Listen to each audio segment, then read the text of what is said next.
Bishop Mark Karaoke said he is a simple preacher. I'm also a very simple man. And many people have a problem with my simplicity, to a point where they even call me a villager because of being simple. But I think it's good to be simple. Why do you want to complicate life with so many serious things? The history of this bishop is one of simplicity. From the slums of Kariobangi to the international stage, all the way to America. And the fact that you are simple does not mean you shall not be great. There will be greatness based on simplicity. Listening to the eulogy, of course I must admit, because I'm a truthful man, that the great pastor from the US who read the eulogy, I only heard a quarter of it myself.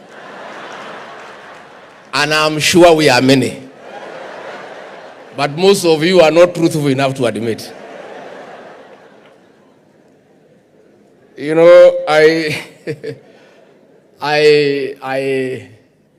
heard about spiritual, intellectual capital. That is very serious business for me. And I trust a few people employed by government to help me around. You have heard, so you do some research, simplify it for me, and come and tell me what it is all about.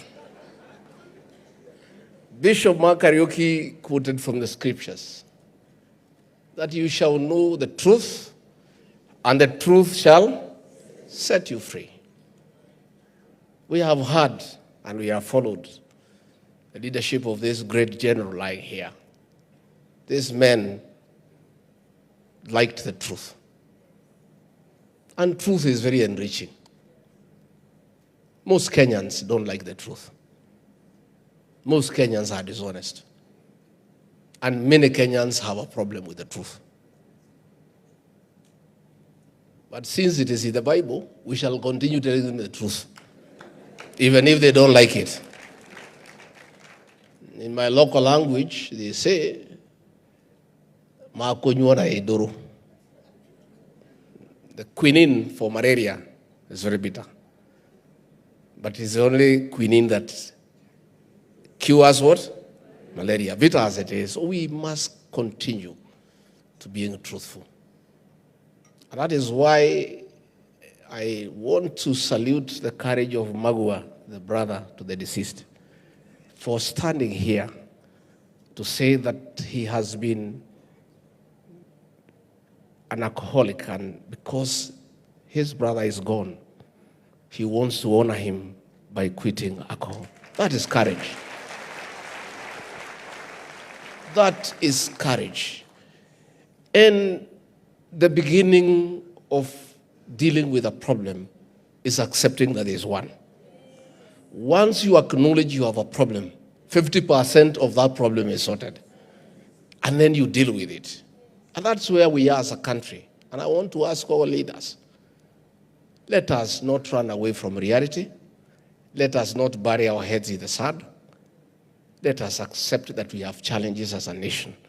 Once we accept we have challenges, we are done with 50%. And then we can look for solutions by accepting that we face a challenge. The challenge of illicit alcohol and drugs in this country is real. And many people want to run away from reality. And the admission of that great son here tells us that as a country, we must face head-on the challenges before us.